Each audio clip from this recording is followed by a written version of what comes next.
Hi, everybody. Thank you for joining us. I appreciate you taking your time here. So does Aaron, for that matter. Hello, I'm Frank Stanisci of Candid Frank Live. Well, you'll find us airing our views here on the Spanglish World Network on Zingo TV, channel 250. Please remember to download the Zingo TV app at the respective app stores for iOS and Android devices. While you download, make sure you rate and leave a comment. Both apps are absolutely free. Zingo TV is available on Google, Chromecast, Amazon Fire TV Sticks, Roku Sticks, and also on all smart TVs 2016 forward. We can almost stop saying that. It's been going on for so long. Now on Candid Frank Live, joining me is Aaron William Freeland. Hey, Aaron. Hey, Frank, how are you? I saw by you the nod of your head that you agreed. Yeah, we're getting to that point 8 years on with the planned obsolescence of these televisions. We're pretty much done with that, I think. Yeah, they're pretty much all they're all smart TVs. They're just some are smarter than others. The operator's not necessarily so. And by operator, I know you mean me. So okay, thank you for that. I really appreciate it. Acknowledging our mortality is important, Frank. Absolutely. And our idiocy too. It's always good to do that too. All right, let's talk about the CFL. And Ferguson talks about the 5 best CFL fits for Nathan Rourke. I'd start with the Argos, but go ahead. Well, technically, if he comes back, he could be with any team. I mean, it's not just Absolutely. restricted to, his old team. So he very well could be with the Argonauts if, things go the right way. Um, it's interesting. He had a fantastic 2022 season. Uh, Rourke actually currently has a workout lined up with the Atlanta Falcons, who tried to claim him off waivers not too long ago before the Giants beat them to the punch. But regardless of how that actually ends up playing out, I expect he'll continue to explore all the NFL options that are available to him. I mean, I'm confused, Aaron. oh, No, I'm confused because all these teams want him, right? They go out of the way to bring him in, but none of them seem to want to play him. I don't know. I'm confused. I'm just confused. you and me both, Frank. I've been wondering about that for a while now. I mean, the guy's got boatloads of talent. It's just, I guess it's just not finding quite the right fit. I I don't don't know. know. I don't know. We saw him the one time he played in an exhibition game. He had a memorable outing.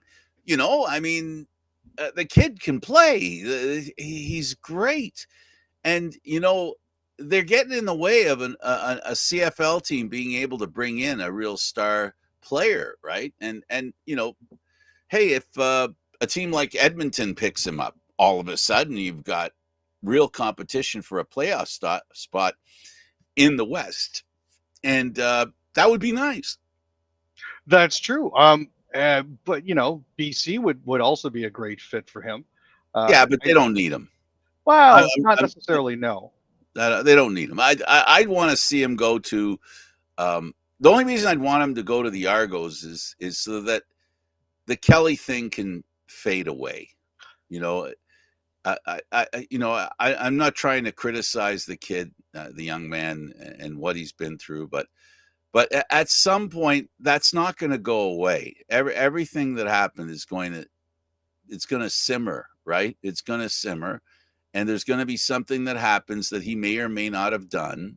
But if it smells like he did it, we're going to go through everything all over again. So, I'm not really sure if that'd be fair to him or anyone else. You know what I mean? Well, I mean, the fact of the matter is, while Cameron Dukes has been an admirable fill-in, um, He's been a fill-in. well, he's been a fill-in exactly. Nick Arbuckle has served as a stopgap, but I don't think he's part of their long-term plans by any stretch of the imagination. I got some media guys that really don't like him. Like they just said, I don't understand why they're even trucking him out there. I just don't get it. I personally think that, there's a relationship between him and the coach, the head coach. And I think that's the part that keeps him around. And until they're sure they have a number one quarterback, you're going to keep an experienced guy like him around. And now that you can have 3 quarterbacks in camp, why not have another guy that could be a starter? But you and I both know that he hasn't been in the lights out. No, no, unfortunately, he hasn't been. I mean, one of the other options that is available is Winnipeg. I mean, Zach Collaros is far from being washed up. Chris Drubler is, he's popular enough with the fans and an appealing piece, but um, the Bombers could solidify uh, their situation for years to come, really, by pairing defense with with Nathan Rourke. That's a definite possibility. I know Bo Levi Mitchell has been having fantastic. Well, I like where Hamilton's at now. I like where he's at now. He threw for 5 touchdowns. I know it was against a team that has a long history of losing, but they're better than their record indicates. And we talked. Remember the last couple of weeks we talked about how close they've kept their games with all the opponents, even though they lost. We talked about like an average of 3 or 4 points a game in losing. The average of all their losses. Last week kind of blew that thinking out of the water a little bit, I think. It's true, but like I said, for the most part, they've been right there. But it's one of those things where Trevor Harris, for Saskatchewan, for example, Trevor Harris isn't getting any younger. Shea Patterson, I don't think he's a long-term solution for them. He's been magical. He has been, but the question is he a flash in the pan, or is it more long-lasting than that? And that's therein lies the gauntlet that quarterbacks in the Canadian Football League have to run. The first thing you have to do is learn about the game, and that takes time. That takes years, literally. And then when you get a grip on it and you start to look a little successful, the next challenge, a part of the gauntlet, is the fact that the defenses and the defensive coaches in the Canadian Football League figure stuff out and throw monkey wrenches into a quarterback's positive play. And the question then becomes, can they overcome the adjustments on a weekly basis that defenses throw at them? And that's what makes great quarterbacks in the Canadian Football League, like Collaros, and even, even Kelly. He had his year last year.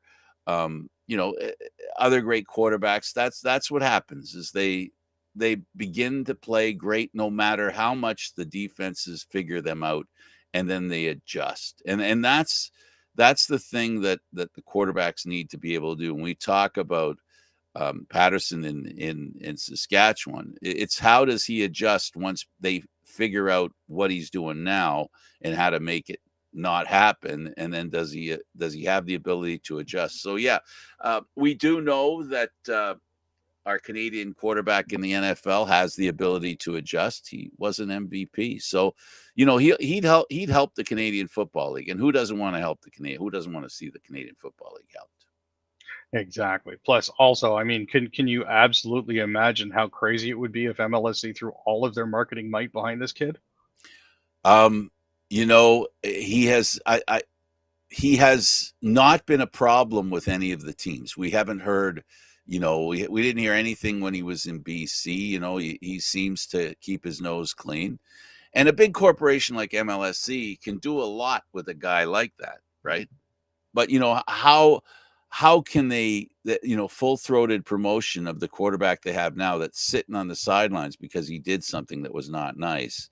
And I'm under explaining. I don't mean to. They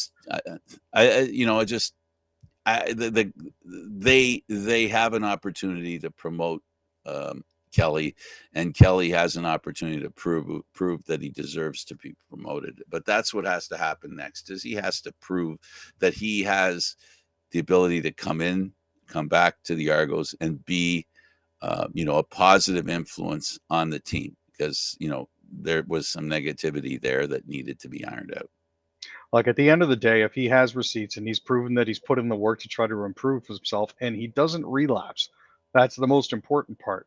This sort of behavior can never, ever, ever happen again. Well, so as long as that happens, I'm fine with having him come back. I'd like to see him get a redemption arc because he is a good quarterback. I just right. The point is, he's got to earn. Everybody wants to forgive him, but forgiveness has to be received based on one's serious attempt to be asking for forgiveness and acting like they mean it, right? So that's where we're at with him. But that's neither here or there. Let's talk about the Stamps, and they've released a couple of players. Yeah, so they released two Americans, Rodney Randley and Diego Fago. Uh, they've Fago spent 3 weeks on Calgary's practice roster after being signed back on July 8th. Randall joined the Stamps during the offseason after stints with the Ticats and Alouettes and appeared in 7 games this season.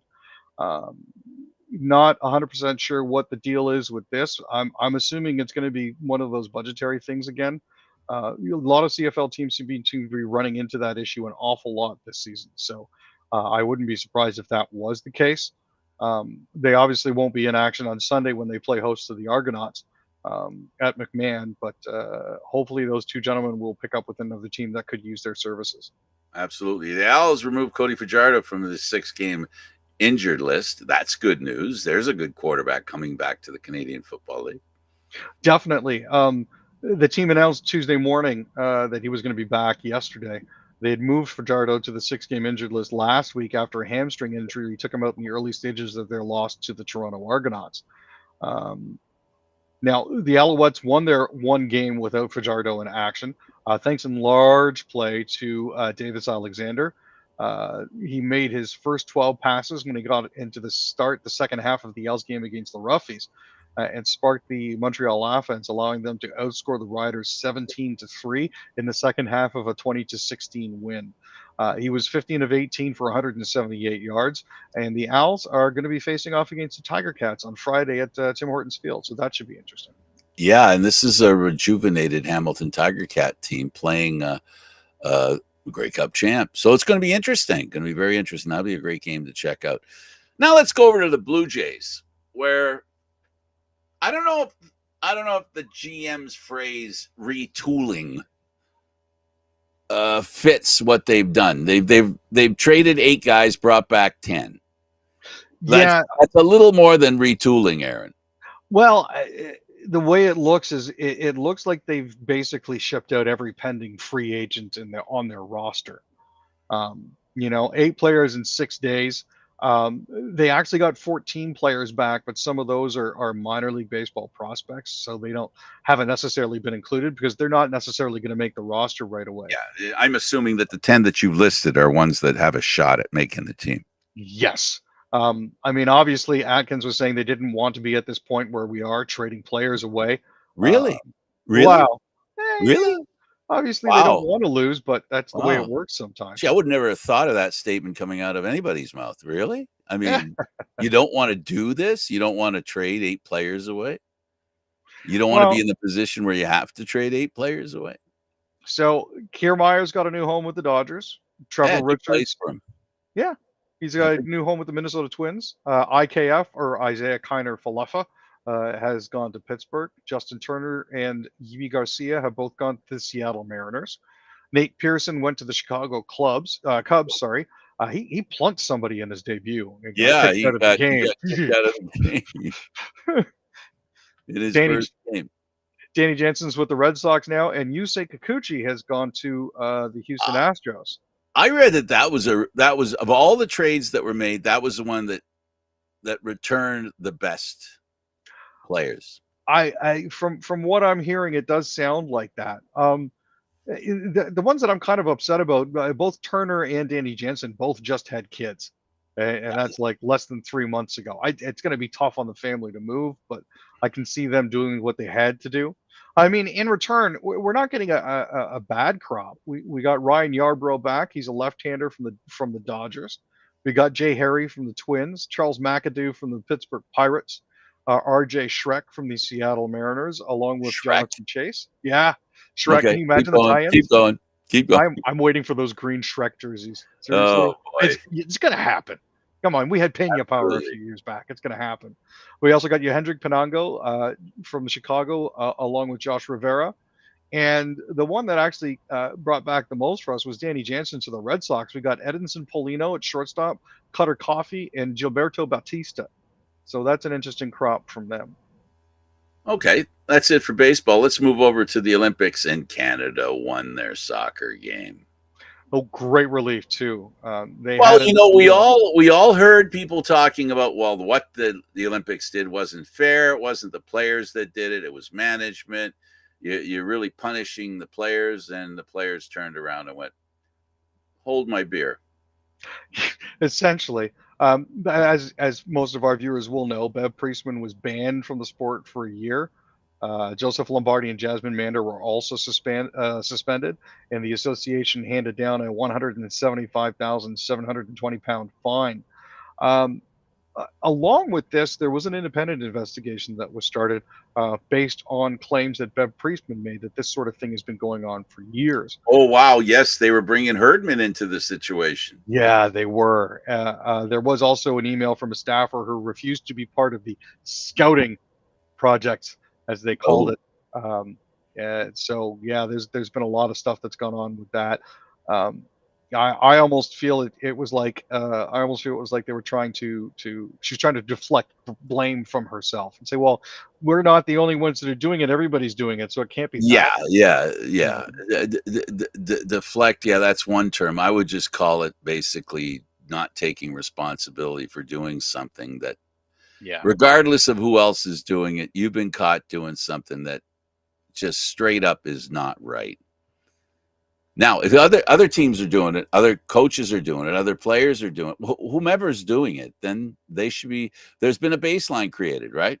We know what it'll cost you if the Olympics catch you doing something like this, and that's what it's going to cost you. So don't get caught, or even better, let's try this: don't do it. yeah. Just play the games the way they're supposed to be played. Well, Be honest about it. you know the saying, right? When Houston, the baseball team went through, if you're not cheating, you're not trying. That was the phrase that they used to kind of say, "Wow, if you're not cheating, you're not trying." And it's only cheating if you get caught. Yeah, yeah. So, No, it's always cheating. It's just a question of whether you get caught.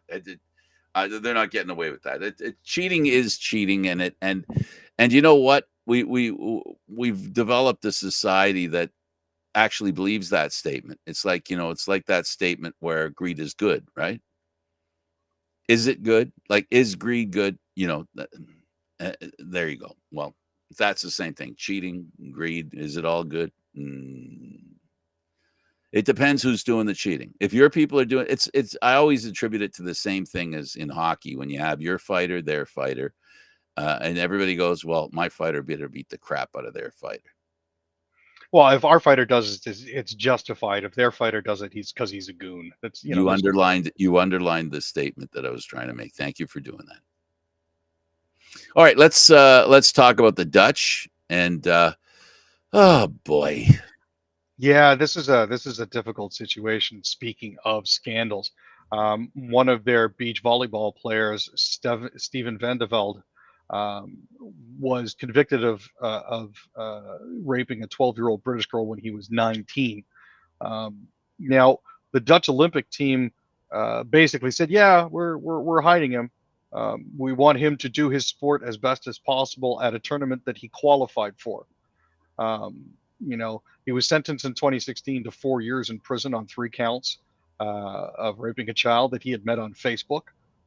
The fans showed their displeasure by roundly booing him when he got onto his first match.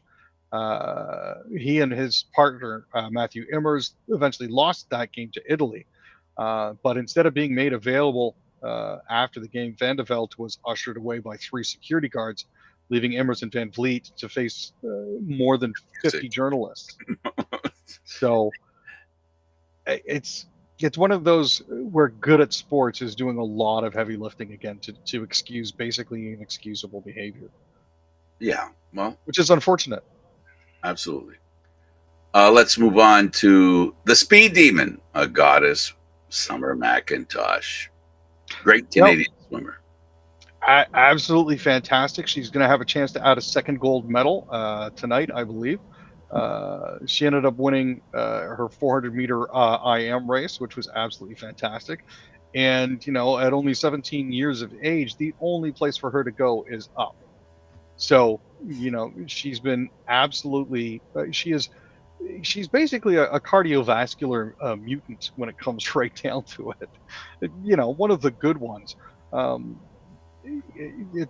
She's been putting in the work year after year after year, and it's just really good to see her finally reaping the rewards. Yeah, good for her. And she does it in style. That's for sure. She really does. Yeah. Let's talk about the Paris Olympics and Dylan Brooks. So for those of you not familiar with Dylan Brooks, he is known as Team Canada's bad boy and foul leader. He basically got unleashed for Team Canada during these Olympics.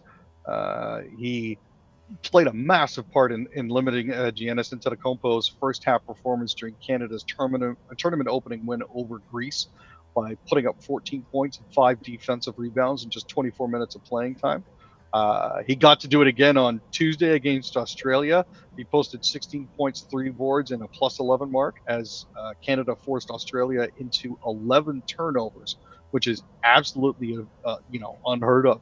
And Brooks was just right in the middle of it. What did we say about our guy? Yeah, he's fantastic, but to other teams, he's a goon. Absolutely. Our guy. Our guy. Oh, 100% our guy. Our guy. Okay, we shouldn't be laughing about that, but what the heck? He's Canadian. So, let's talk about Canada soccer. Their appeal didn't work. We talked a little bit about the Canadian women's team. The appeal didn't happen. It's irrelevant. The new news that they won makes that irrelevant, and that they've proven that they're better than the punishment. And let's bear that in mind. The punishment was very severe, and they didn't make it impossible for them to get into the next, to keep going, right? But they made it difficult, and this team rose to that height they needed to. 3 straight victories. Yep. And this is a team that knows all about winning when you have to win, and knows about the expression backs against the wall. They've done it before. They're being given an opportunity to do it again. But yeah, they basically dismissed it this morning, saying the applicants sought a decision from the CAS ad hoc division, either canceling or reducing the points deductions imposed by FIFA. But they decided, no, we're going to let that stand. You guys can play your way out of it, and they did. Yeah. Coco Gauff lost. There was a little controversy in this one as well. She was upset with the chair umpire, who she felt called the ball out before it actually hit the court. And as a result of the umpire calling out too early, she missed the shot, which ended up spoiling that set for her. But because there is no video assisted review, there's nothing that can be done at this point. So it sounded like an overeager umpire may have pulled the trigger a little too soon, but that's where it stands. So Coco is unfortunately out. What does pineapple on pizza have to do with the Olympics, Aaron? Well, as every full-blooded Italian knows, pineapple on pizza is a blasphemy and a travesty against God. However, in this particular case, Hong Kong fencer Chung Kia-longs beat Italy's Filippo Macchi at the Paris Olympics in fencing. And the Italians were claiming that they should have won, and the Hong Kong supporters were like, well, we're just going to have a whole bunch of pineapple in our pizza to celebrate. So, yeah, to you guys. I'm okay with pineapple on pizza, but that's a lot of hot peppers that have to be part of the equation. No, and that's fair. I can certainly agree even with jalapenos. I'm a big fan actually of pineapple with olives, because the sweet and the salty balance each Yeah. other out. So And in my case, I agree with the olives, but I also believe the heat is really good with the pineapples. But that's just one of those things. Okay, so Grinder is making itself unavailable at the Olympics. this is it's not necessarily what you might think. I know that Grinder crashed at the last Republican National Convention. It was being so abused, but that is different. Grinder has turned off location services in the Olympic Village in order to protect athletes' privacy. Okay. After some app users posted to social media last week, they were not able to use the Explore function to find other profiles in their area.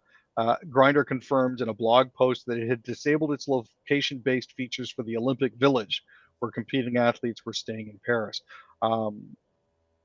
Their reasoning was, if an athlete is not out or comes from a country where being LGBTQ+ is dangerous or illegal, Grinder can put them at risk, of being outed by curious individuals who may try to identify and expose them on the app. Absolutely.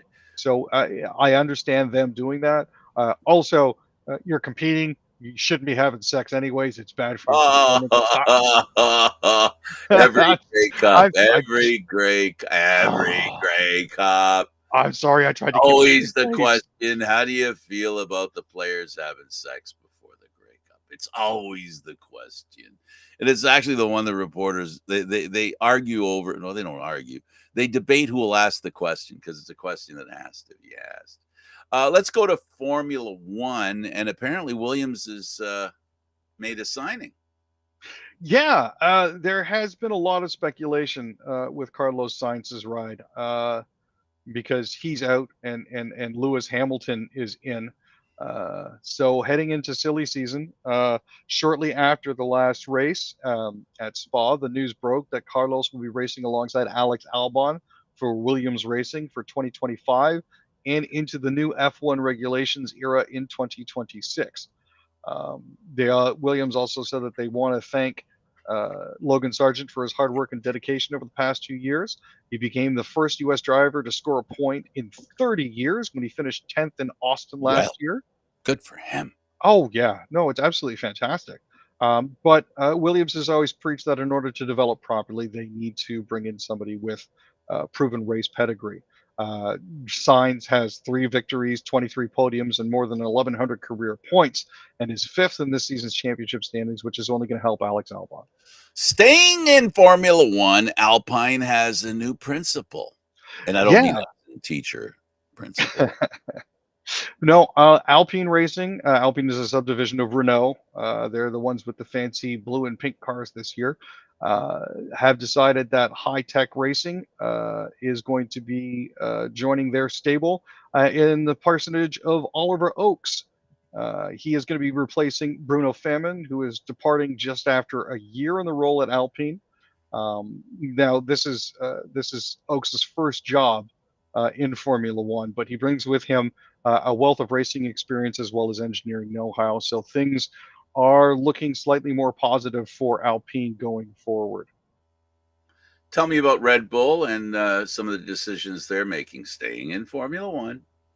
Yeah, Red Bull are going to be sticking with Sergio Perez. They made this announcement shortly after the summer break started.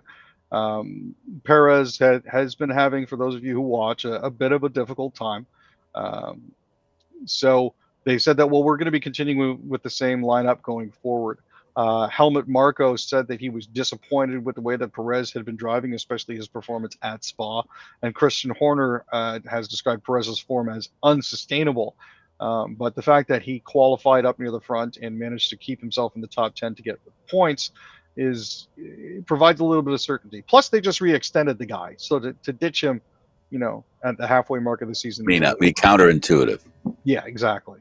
All right, let's talk about the PWHL and Toronto in particular. If we all remember, Toronto's best player got hurt during the playoffs, and the whole thing collapsed on them. They're hoping maybe a new assistant coach will protect them against something like that.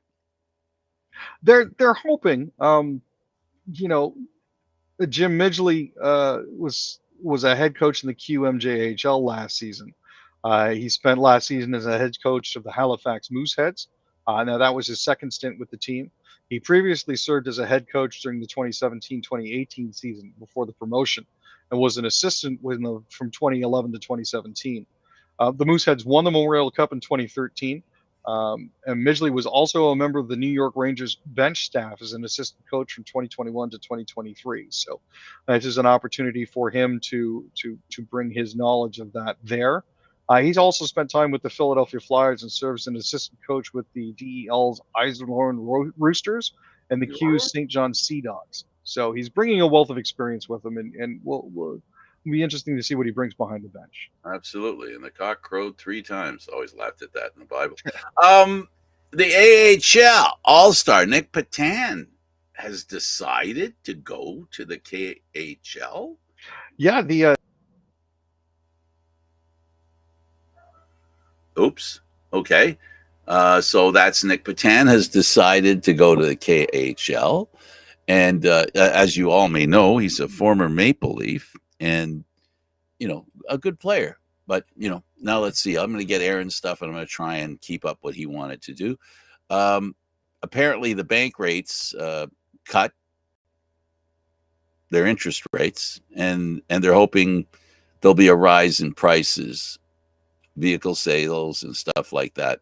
And yeah, so that's one of the things they're doing. Also, let's see, Aaron, what else did you have here? Needless to say, I wasn't prepared to do this, but I'm more than willing to give it a go. Solar storms could spark bright auroras across Canada this week. There are some people who really missed some light shows up here. We had a great light show a few weeks back, and a lot of people missed it. It was late at night, early in the morning, and it was a lot of fun. So there'll be a lot of that going on. Also, we have Amnesty International names Wurstoften Chief Canada's first prisoner of conscience. Amnesty International called for the release of First Nations chief who is serving 2 months of house arrest Wednesday, naming him Canada's first prisoner of conscience. And by that they mean let him go. He's not, it's that old story about, I don't know if you've heard the term.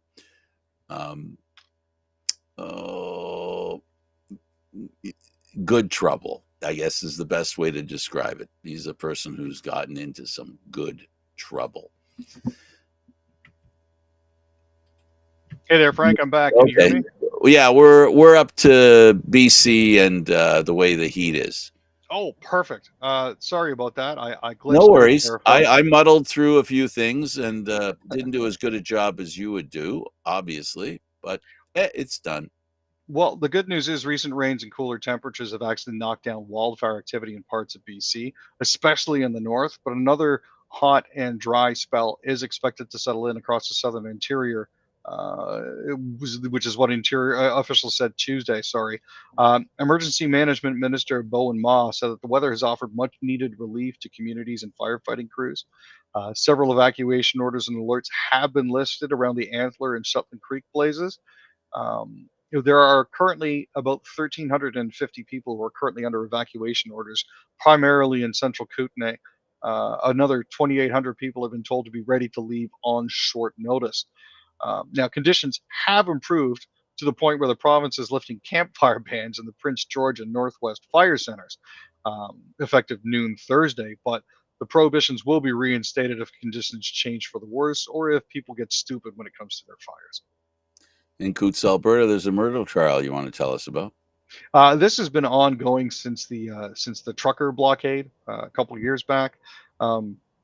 Justice David Lebrance told jurors to focus on the evidence that's in front of them concerning Anthony Olenek and Chris Carbert.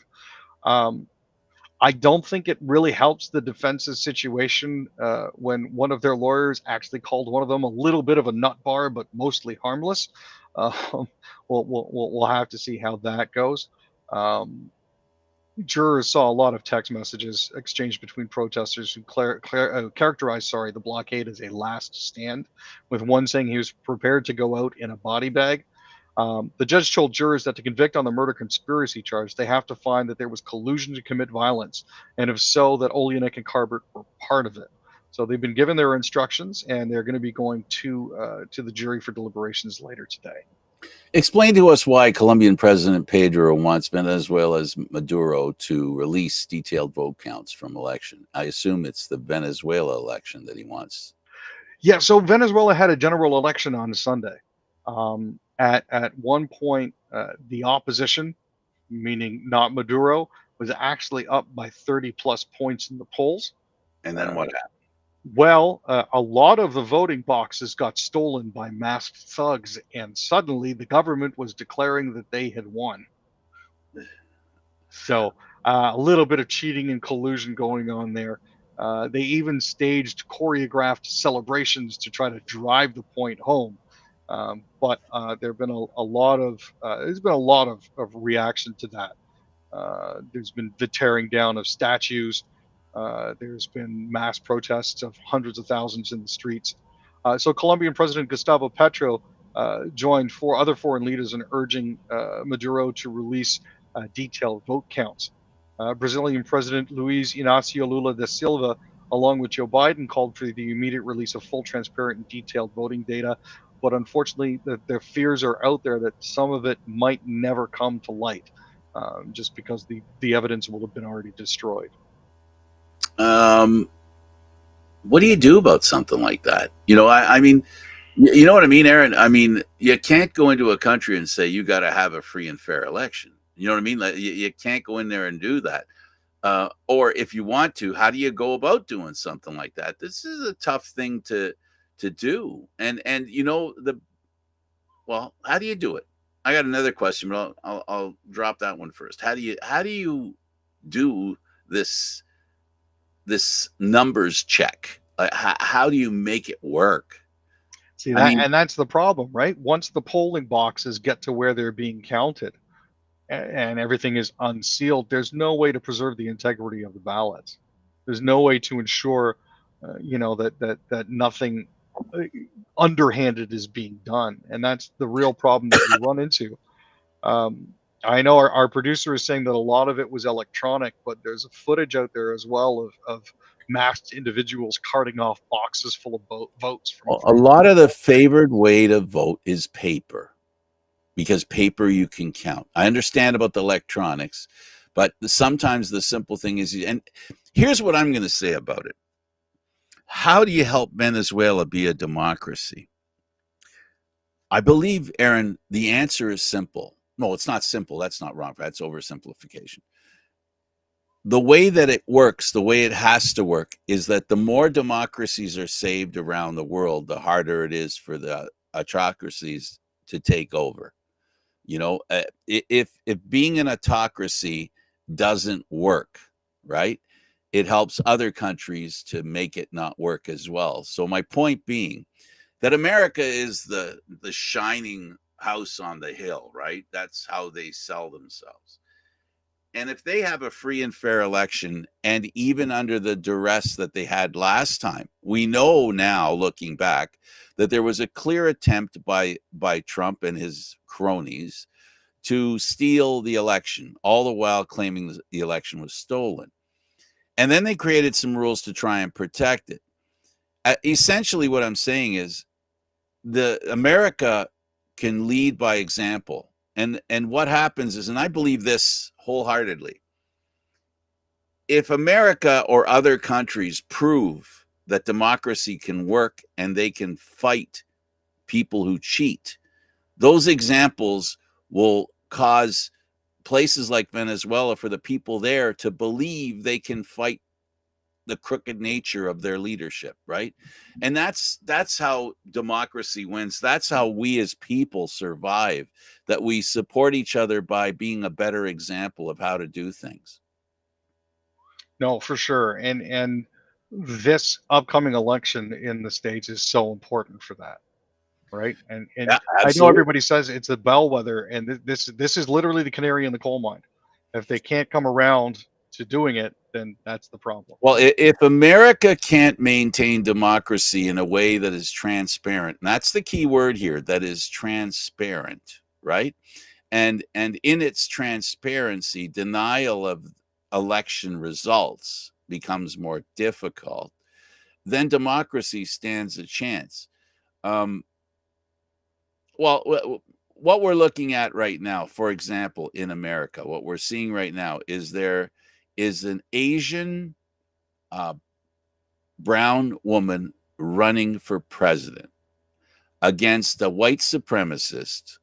And anybody who thinks that Trump isn't anything like that isn't paying attention.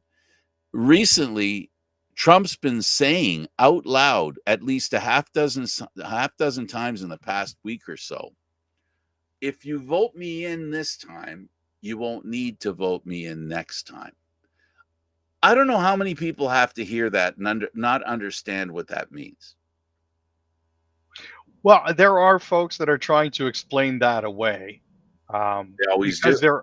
because there are term limits. If they do vote him in again, they won't be able to vote him in again because he'll have had his second term.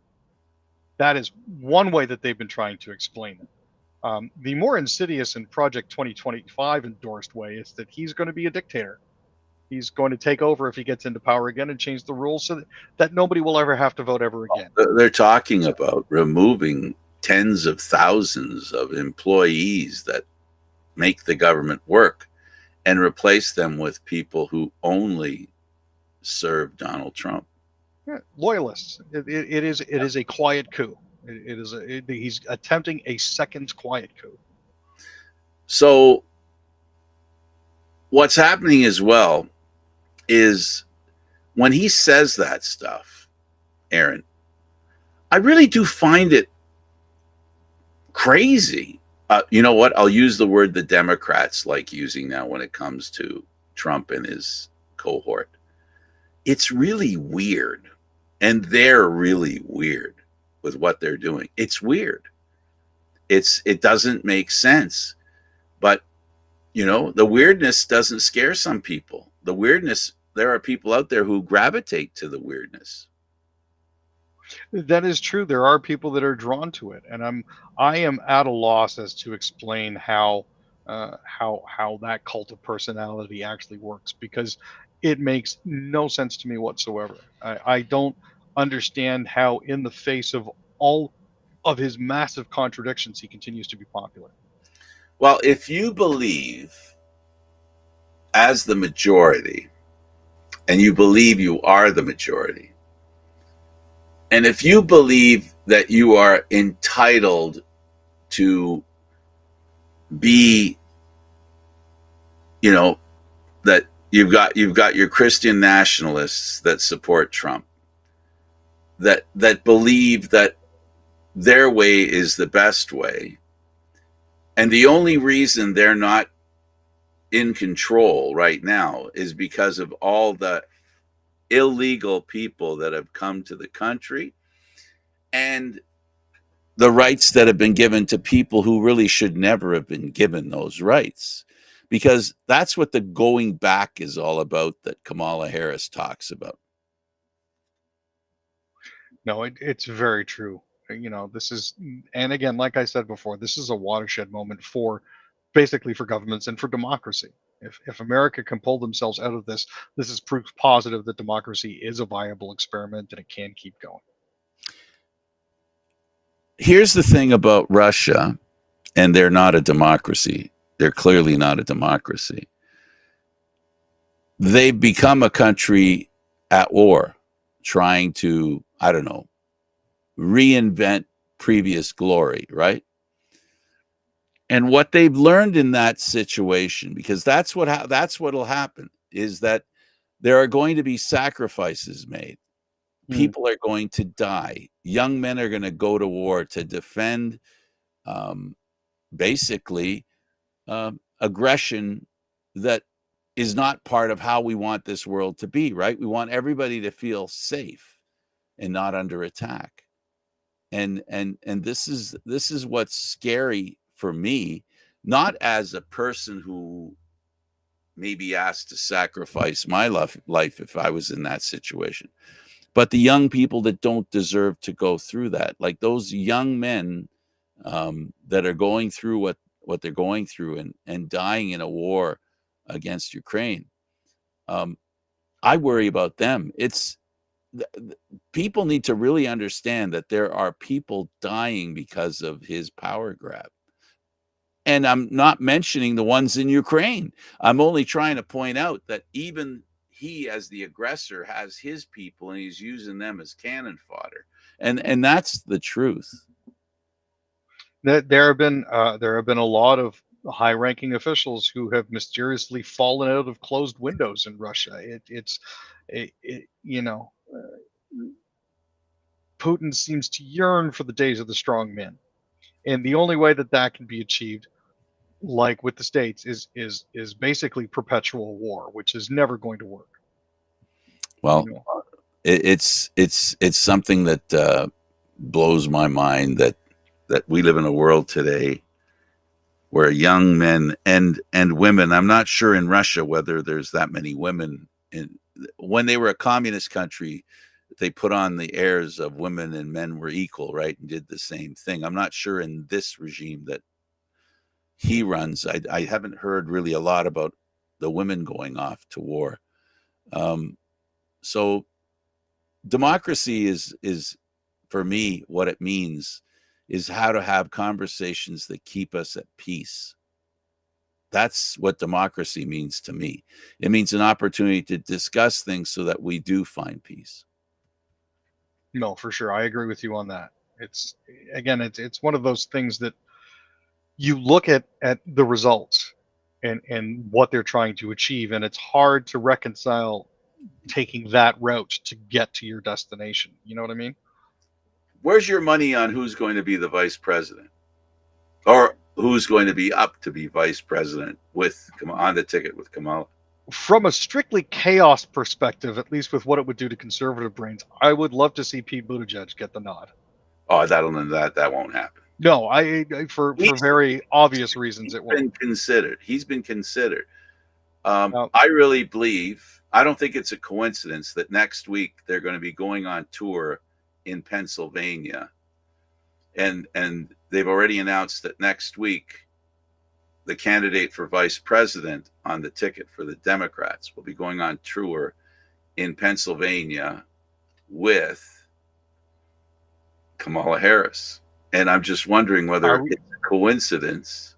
There's a governor in Pennsylvania that has been very active and very boisterous in his speeches. Yeah, I think it's pointing to that, but they could bring somebody in who isn't from Pennsylvania and then have that governor tour with the two of them to help, but I suspect I don't think it's a coincidence. It sounds like the fix is in. It sounds like the governor of Pennsylvania is going to be, so it'll be interesting.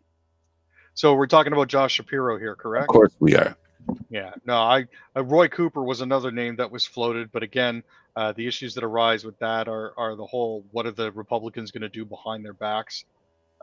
Mark Kelly has also been floated from Arizona. Andy Beshear from Kentucky has also been floated as a possible candidate. Illinois Governor J.B. Pritzker has also been floated, as well as Michigan Governor Gretchen Whitmer. She doesn't want it. No, she's made it clear that she doesn't want to be part of an all-female ticket. I can understand and appreciate that, but it would again, it's all about making things interesting.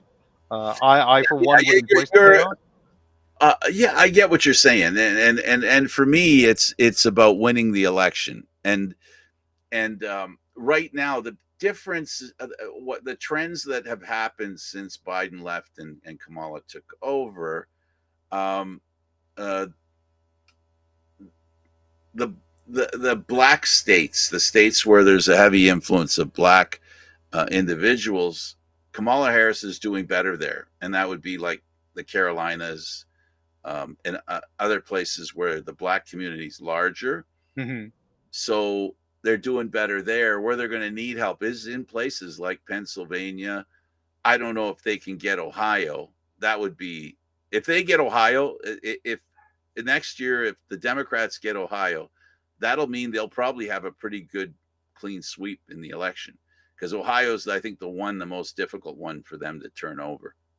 But they've done all these, they've figured out that right now Kamala's trending and Trump is trending in the opposite direction. And the biggest thing that I'm hearing and that I'm feeling is that Trump's losing being the center of attention.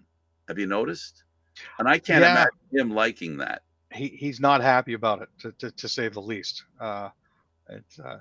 I for one am enjoying seeing his people reposting stuff from his Truth Social that's written in all caps.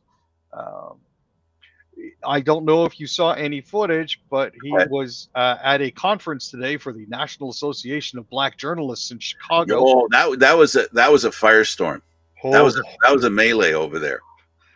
He was supposed to be on stage for about 60 minutes. His handlers pulled him after about 35. There were protests planned. I haven't seen it. I don't know what happened, but the last I heard, there were protests planned. Well, we'll have to see how it all falls out. I haven't seen anything additional. I haven't had a chance to look at any of the footage from the NABJ conference, but from all accounts, it sounded like a tire fire. Yeah, and there are you can't look at ethnicity and assume that every ethnicity has one view. Hmm. We know that we become a world because of inclusiveness, something that we all, well, no, we don't all want, but for those of us that want inclusiveness and to see that people have, equal rights, whatever, and the more we try to do that, the more there's going to be people who normally would not favor a party actually going for the other party because hey, once we start figuring out that we all have a choice to make and we don't need to make choices based on what people tell us, the more independence there will be. And this is what happens. It's happened historically with every immigrant group, right? They don't all fall in line with the, like, for example, in Canada, there was a time when, for example, my community, the Italian community, were solidly liberal. That isn't true anymore. No, shifting demographics are always a very big concern. I Which is do a good thing. apologize, Frank, for doing this to you. I know I had a glitch earlier today, but something has come up. I do need to step away. Okay. I will try to be back in the next 2 to 3 minutes, but I can't guarantee anything. Well, no worry. We'll just shut it down now. Everything Okay. okay? Yeah, everything should be okay. I just need to see to this. So I appreciate you having me on, Frank. I'm Yep. sorry I can't make it the full hour today, but Okay, I'll finish up. Don't worry. We're only minutes away from appreciate being that. done. No, thank you very much, Frank. You're okay. Yeah, I'll be okay in a few minutes. Okay, be okay. Thank you. Okay, that we'll let Aaron take care of his emergency, and I'll bring this puppy home, or we'll bring Eduardo in. If Eduardo wants to come in and throw his 2 cents about what we just talked about, he can do that too. I'm not a big fan of anger, hatred, and animosity, and that seems to be what we're dealing with politically nowadays. Well, you heard what we were talking about, right? Oh, 100%. You No, got some change you and want to throw into the equation? definitely. No, I mean, the idea that, uh, there is people out there that still think that to dominate others is the way to go is not the proper way. Is not the proper way for any government, any country to be run like that. And it's sad to say that uh, a person of the stature of Donald Trump is has reverted to those type of scenarios because yes, everyone knew that he was a very underhanded businessman, but there's one thing there's a very different thing between being a businessman and running a country. And you have when you run a country, when you run uh, the lives of people, you have to act on the best way to help them out, not to affect them. And dividing the country doesn't help anybody. Uh, Here's the way I'll interpret what you're saying, and I'll see if I can work with you on this. In a business, you're in competition to make as much money as you can and get as big a share of whatever as you can, right? As a business, that's the model, right? The model Correct. is to make as much money as possible. What's been lost is that people think that that's the way government should be run. No, that's not the way government should be run. People should get elected and come up with a plan on how they see the government should go, but they shouldn't be doing things based on helping only one group. That they should still be doing what's best for the country as a whole. And that's the difference between politics in my mind and business. Definitely no. I mean, you know, uh, you guys were talking about Venezuela. Venezuela, Well, that's a very serious topic for you, right? it's a very serious topic. No, it's not just for me. It's for millions of people that are scattered worldwide because Like of you that have roots in Venezuela, we can say correct. that, right? Yeah. So it's sad to say that a country that had all the potential in the world is now scrambling to make ends meet I just because find that hard to believe with how much oil they have there and how much. correct. You know, it's sad. It's sad to think that uh, that's happening, and it's happening because of power and greed. It's not happening because it's the will of the people. Venezuelans are very hardworking people, and they have always been. And you know, but as some of us say that you know, it's the loss of Venezuela and the gain of other countries that they are gaining that population in their midst because Venezuelans again are proving to the rest of the world how hardworking they are and how much they can enhance the cultures of other countries. Absolutely. And, it's another one of those instances where people leave a country for a better opportunity. And in some cases with Venezuelans, and please correct me if I'm wrong, it's also their safety and their ability to have a free life and be happy, as simple as that sounds. So, I just wanted to share something with you guys because